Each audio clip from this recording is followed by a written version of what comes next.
ఒక ముందు ఒక వార్త చదివి వినిపిస్తాను. ఇదేంటంటే టీడీపీ ప్రభుత్వ హయాంలో విదేశీ విద్యా పథకం ద్వారా లబ్ధి పొంది అమెరికాలో ఉన్నత విద్యను అభ్యసించి అక్కడే ఉద్యోగం కూడా సంపాదించిన ఒక ముస్లిం యువతి ఆ రుణం తీర్చుకునేందుకు స్వదేశానికి తిరిగి వచ్చారు. ఎన్నికల్లో చంద్రబాబు నేతృత్వంలో టీడీపీకి ఓటు వేయాలని సంకల్పంతో 2 రోజుల క్రితం స్వస్థలమైన గుంటూరు చేరుకున్నారు.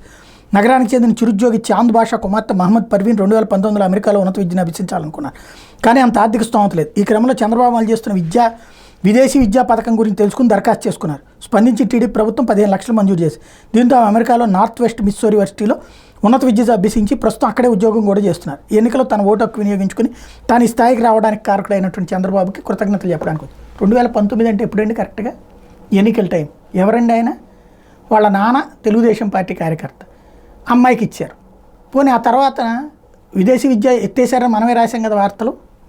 మరి ఆ డబ్బులు ఎక్కడి నుంచి వచ్చినాయి అంటే వాళ్ళు ఎఫర్ట్ చేయగలిగినటువంటి ఫ్యామిలీ పార్టీని అడ్డు పెట్టుకుని 15 లక్షల రూపాయలు తీసుకున్నారు. ఇవ్వడంలో తప్పలేదు, వాళ్ళు తీసుకోవడంలో కూడా తప్పని చెప్పను నేను. ఎందుకంటే మధ్యతరగతి కుటుంబానికి 15 లక్షలు అంటే చాలా ఎక్కువ మొత్తం. ఒక కిస్తీ ఇచ్చారు, మిగతా కిస్తీలు జగన్ ఇవ్వలేదు. అయినా చదువుకోగలిగారంటే అర్థం ఏంటి? వాళ్ళు స్తోమత ఉన్నవాళ్ళు చదువుకుని ఇప్పుడు అమ్మాయి ఉద్యోగం చేస్తుంది.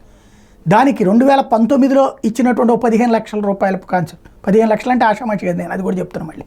కానీ 1 సంవత్సరం ఇచ్చిన దాంతోనే చంద్రబాబు ఆవిడ జీవితాన్ని అంతా సెటరేట్ చేశాడు అన్నటువంటి కోణం. ఇలాగే ఉంటాయి ఎప్పుడైనా సరే. మిగతా ఇవ్వలేదు కదా, మరి జగన్ ఇవ్వలేదు, ఎస్ కరెక్ట్.